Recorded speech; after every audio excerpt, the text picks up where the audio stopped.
Olá pessoal, aqui quem fala com vocês mais uma vez é o Alexandre e hoje eu vou estar trazendo aí mais um estudo para o canal e dessa vez eu estarei dando continuidade ao estudo de Davi, né? E nessa parte desse estudo eu estarei falando a respeito da perseguição de Davi, né? Que ele sofreu pelo Saul até a parte do seu reinado. Vale lembrar, se você ainda não assistiu o primeiro vídeo, né? Eu vou deixar aí no link da descrição aí no YouTube para você estar assistindo se você quiser. Sem mais delongas, vamos ao vídeo.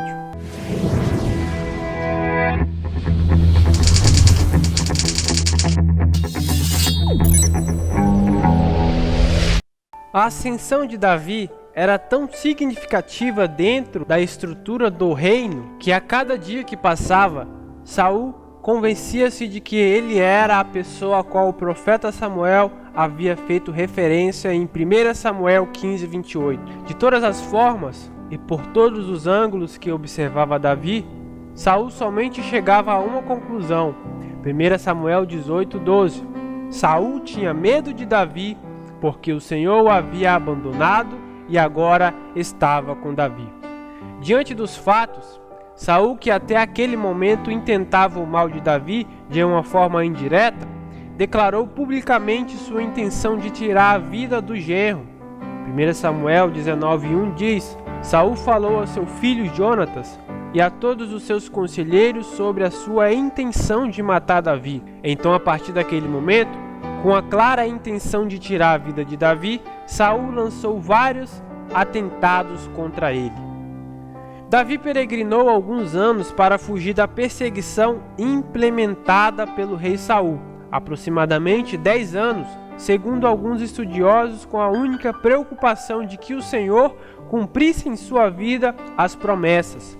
O motivo que o fez esperar era a crença de que a pessoa que ocupava o trono de Israel, mediante a indicação de Deus, o caso de Saul, era digna de respeito e somente pela vontade do próprio Senhor deixaria essa função. Daí a recusa dele de jamais enfrentar Saul em uma batalha ou de tocar em sua vida mediante qualquer outra oportunidade que ele tivesse, e por isso ele fugia. Os caminhos da peregrinação em fuga foram muitos, mais de 10.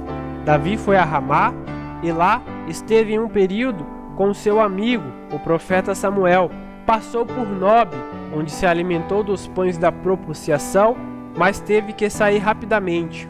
Fez uma arriscada excursão à terra dos filisteus em Gade, onde esteve na presença do rei Aquis, porém, essa tentativa o colocou em grande risco, por isso fez-se de louco para manter-se com vida.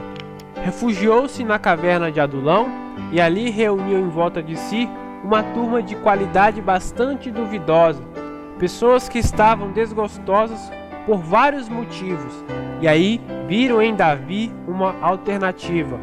Também sua família, provavelmente ameaçada pelo rei, foi até ele nessa caverna.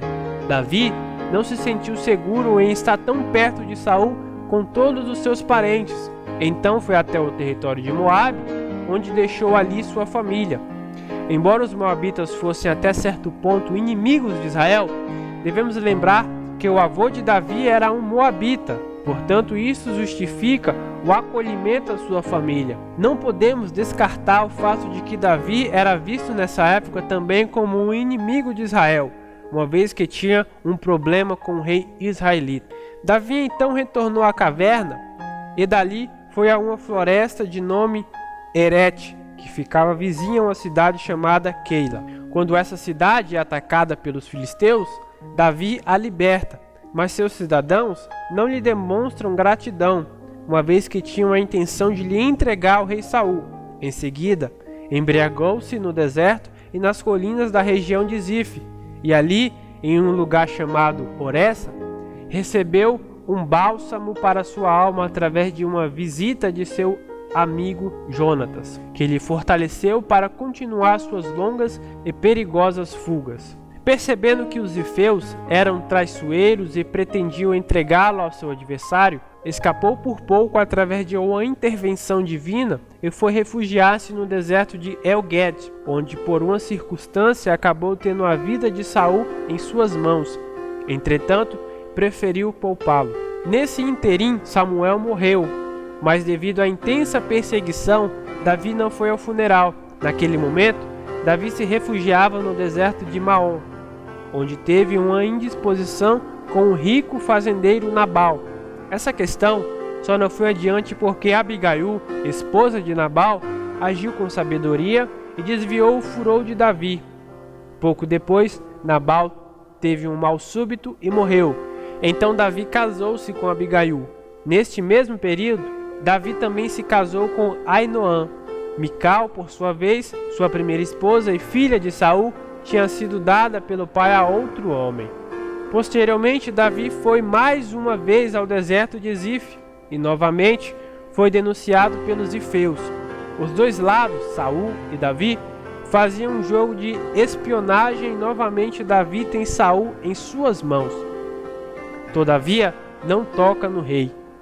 Depois desse episódio, o rei, percebendo a popularidade de Davi, esforçou-se para abençoá-lo e ensaiou uma trégua. No entanto, depois de tantas tentativas contra a vida de Davi, esse já não mais conseguia confiar em Saul.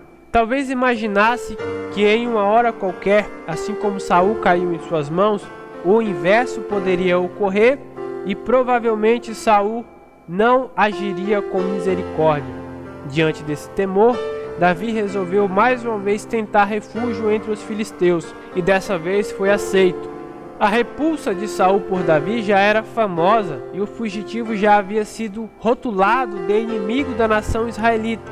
Por isso, foi aceito entre os inimigos de Israel e ganhou até mesmo uma cidade para habitar juntamente com seu grupo. Devido à falta de cuidado de Saul com sua espiritualidade e com a sua nação, seu país ficou bastante vulnerável diante de seu real inimigo, os filisteus. No afã de capturar Davi, tinha se esquecido de fortalecer suas defesas. Suas constantes desobediências ao Senhor tinha lhe tirado toda a sensibilidade quanto aos propósitos de Deus. Estava entregue à sua própria sorte. Percebendo isso, os filisteus se arregimentaram para atacar Israel. Aquis, um dos filisteus, convocou Davi para lutar contra seus compatriotas. Este se viu em uma difícil situação, mas não negou apoio àqueles que o tinham acolhido.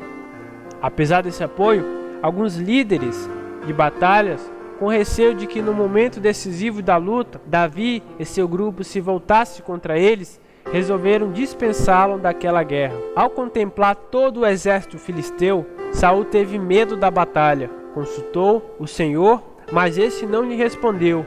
Então consultou os espíritos, mesmo sabendo ser um ato condenável, e teve sua resposta. As palavras do espírito se cumpriram, mas esse com certeza não era da parte de Deus, pois se o Senhor quisesse lhe falar, teria falado quando consultado e não depois através de uma prática claramente condenável nas Escrituras. Saul enfrentou os filisteus em uma sangrenta batalha e constatou que o Senhor o havia abandonado, porque Israel, sob seu comando, teve grandes baixas. O resultado dessa obstinação foi a morte de seus 3 filhos, Jonatas, Abinadab e Malquizua, e a sua própria morte. Devemos tomar cuidado para não nos perdermos nos caminhos de nossa história com o Senhor. Não podemos permitir que nosso coração endureça. Não devemos deixar que o orgulho nos domine, senão o final da história pode ser trágico. Com a morte de Saul, o trono de Israel ficou vago, e Davi tinha grandes chances de ocupá-lo devido à promessa de Deus a ele. No entanto, para que essa se cumprisse, seria necessário que Davi, mais do que nunca, demonstrasse muita habilidade política e vigiasse muito seu coração para continuar a amar seu próximo e valorizar os relacionamentos. A primeira porta que se abriu para Davi foi reinar sobre Judá. Era apenas uma das 12 tribos de Israel, todavia uma das mais influentes de toda a nação. Sempre tendo o cuidado de submeter seus passos ao Senhor, com o anúncio da morte de Saul, Davi retornou imediatamente ao território de Israel, mais especialmente a Judá. Lá, por ser natural daquela região e por ter oferecido segurança àquela tribo nos anos de sua fuga, foi ungido rei sobre eles. O restante da nação ficou sob o poder de um herdeiro de Saul, Isbosete, pois a maior parte da nação de Israel, por reconhecer a autenticidade do governo de Saul, esperava que um de seus descendentes ocupasse o seu posto. Deus havia indicado Davi, todavia o povo deveria ser conquistado e convencido disso. Em Judá, Davi reinou por 7 anos e meio, enfrentou muitos desafios e teve suas habilidades de governar testadas continuamente.